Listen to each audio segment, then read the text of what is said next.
All new tonight and only on 4, a map with a lot of pins.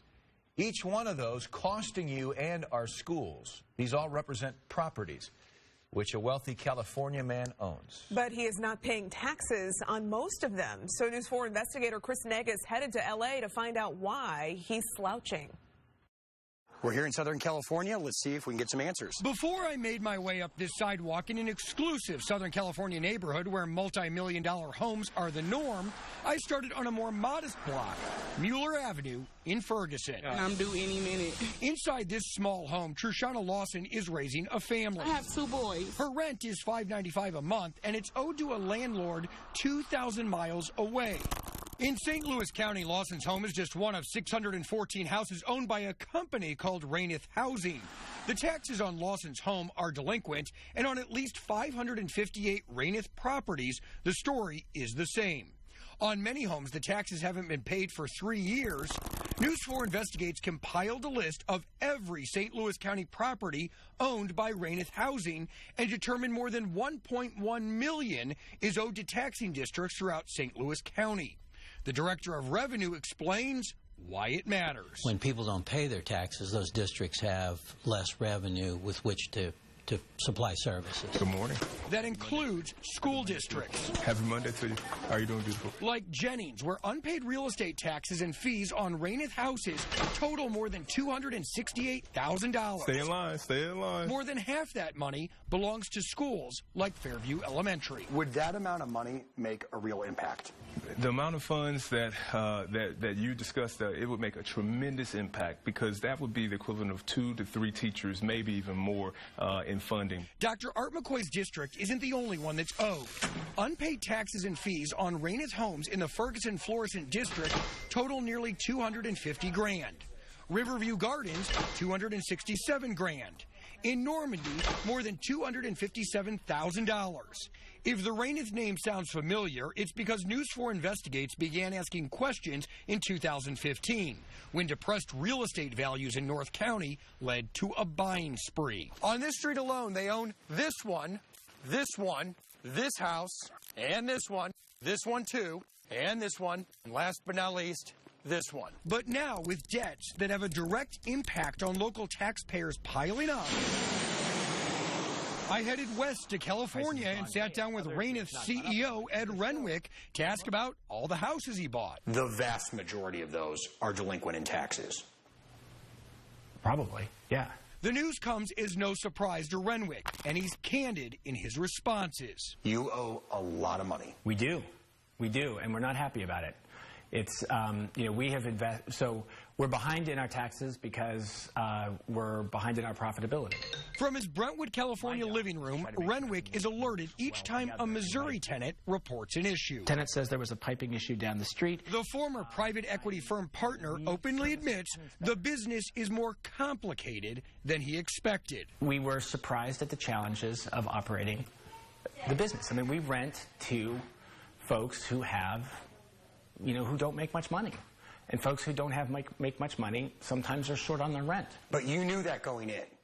Yeah, but it's one thing to know something intellectually. It's another thing to create an operating business. It's very complicated. He insists he's raising capital to pay off the tax debt, but that assurance isn't enough to alleviate the concerns of Susan Rollins. What's going to happen 6 months down the road or a year down the road? I'm concerned about that. As the executive director of the county's housing authority, she's familiar with Renwick's company. On some Raineth homes, your federal tax dollars pay the rent. In 2017, those Section 8 payouts totaled more than $500,000 in St. Louis County alone. So you wonder legally, Rollins can't say which properties received those payments, but she reviewed her records and confirmed some Raineth properties received Section 8 payouts but failed to pay local taxes. That just adds insult to injury, I believe. You should take even more of an interest in paying your taxes if you're receiving subsidy from the federal government for your business. Back in L.A., Renwick says he's working on it and says failure to pay was a calculated decision because rehabbing, repairs, and maintenance are expensive. He says at the moment he's making zero. And although failure to pay taxes is bad, he sees the alternative as worse. We had a choice. Stop investing in our tenants or fall behind in taxes, and we chose to fall behind in taxes. And that means his tax bill is piling up with interest and penalties. Renwick sees a silver lining where others do not. The students that you're worried about and that I'm worried about will, end of day, they are, in effect, loaning me money, right? Because I'm late on my taxes. But they're making a 24% interest rate. So end of day, the city of St. Louis will more than be whole. So at the end of the day, they'll make more than they would have had you paid on time. Much more. That's the argument. Well, it's a factual statement. We'd rather have money on time than money 2 or 3 years delayed, because 2 or 3 years delayed delays the services. Renwick won't be able to delay much longer. Taxes on nearly 350 of his St. Louis County properties haven't been paid in 3 years. That means St. Louis County will auction them off in August if he doesn't pay up. The citizens of St. Louis should feel glad that, you know, if we do not pay the taxes, we will lose the houses. And so I can't get away with it. And it doesn't stop here. Along with owning hundreds of homes in our area, Renwick's company also owns hundreds of properties in Kansas City and Cincinnati, where he also owes hundreds of thousands of dollars in unpaid taxes. So we are going to stay on top of this until taxpayers are made whole. Chris Negus, News 4. News 4 investigated, and here's the result. These are just some of the thousands of properties with unpaid sewer bills. That means higher rates for you. While investigator Chris Negus dug into delinquent accounts, he found some who owe the most don't even live here. So he went to find them. From Los Angeles to Denver to a factory on St. Louis's north side, News 4 Investigates wanted answers about who's not paying the biggest metropolitan sewer district bills. And here is why you should care. Well, when people don't pay, those who do pay artificially higher rates. Lance Lacombe says delinquent MSD accounts total more than $75 million.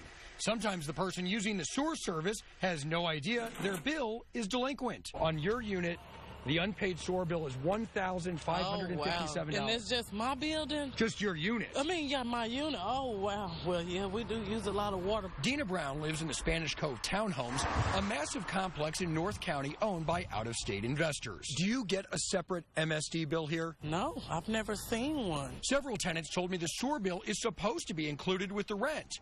But according to MSD records, the bill is 588 days past due and now totals $158,000. The tax bill for the massive complex is sent to Denver, something called CAG/R Investments. So I went there to get answers. Metropolitan Sewer District of St. Louis at the CAG office says they're not paying the sewer bill. It's well over $140,000. We stumbled into a board meeting in progress. Would that be an issue at all that you guys would deal with, or would that be our investments? Turn the camera off and I'll answer. I explained why it matters and got this. It's news to us. Nobody with CAG called me back, so I went down the street to ask our investments about Spanish Cove, which last year received more than $400,000 in Section 8 vouchers from the County Housing Authority. Another $188,000 from the City Housing Authority. That's paid for by you, the taxpayer. That means they accept tax dollars in the form of rent payments, but don't pay MSD. The company's website says a guy named Travis Steffens is in charge. I think that we'd have to reserve comment and have to talk to Travis before anything's said. Okay, is there a way to get a hold of Travis, or what's the best way to reach him? We can reach out and talk to him. Okay, let me give you guys my card. Despite handing my card to multiple employees, then hanging around to see if they reach the boss. Have you been able to get a hold of him by chance? No answers, just a lockout. Since the complex receives some rent payments courtesy of taxpayers, I wondered if MSD can divert those dollars. Certainly, it would make sense that if those entities are receiving federal subsidies for their residents and clients, hopefully we should be able to intercept those funds to help pay down some of the debt that those bad actors owe. On Thursday night, News 4 Investigates told you about another company, Raineth Housing. The CEO lives in L.A. His corporation owns at least 614 houses in North County. Not only do they owe more than $1.1 million in unpaid real estate taxes, they owe more than $144,000 in unpaid MSD bills. The unpaid sewer bills include Trushana Lawson's Raineth-owned home, which is strange to Lawson. She says she pays her sewer bill with her rent. Sewer bill on this house is delinquent to the tune of $1,098. It's crazy, like, because what am I paying for? Where is my money going to? It just makes me wonder, like, what am I paying for exactly? Because they actually charge you on your rent. Every month. Yes, we are behind on our property taxes, and we are behind on our sewer bill. Yes. And I feel terrible about it. Ed Renwick is Reyna's CEO. He says he's raising new forms of capital and insists the debts will be paid off soon. But I had to ask why some bills aren't getting paid when tenants include it with their rent. She's paying the money to us, and we're paying the sewer bill. And I guess on that particular house, we're behind. Yeah, because that's the argument, that you're not paying the sewer bill. We have paid lots of sewer bills. We haven't paid all of them. We are behind on our sewer bills. We are behind on our taxes. You know what we're not behind on? Taking care of our tenants. We're not behind on paying our contractors. We're not behind on taking care of our people. And that's great, but still concerning for Lawson because she does pay her bill. When we started this investigation, another organization that owed a lot was MC Thiel in North St. Louis. I visited the plant in January. Hello? MSD records put the plant at $144,000 in the rears. Property records indicate the company's president lives in a massive West County home, leading us to wonder why it's not getting paid. Hello? But this unpaid debt has a happy ending. On Wednesday of last week, MC Thiel delivered a cashier's check to MSD for $39,000. A company attorney told me his client experienced a substantial and unexpected increase in its MSD bill without explanation. The company plans to pay off the entire debt by the end of the month. When people don't pay, MSD can plug the line to shut it off, but they don't do it very often because it creates a public health risk. Now, if you live in one of the rental properties we just told you about, check out our interactive map on KMOV.com. You can see if your house owes an unpaid MSD bill, and if it does, and you pay that bill with your rent, you should be asking your property manager what is going on. Chris Negus, News 4.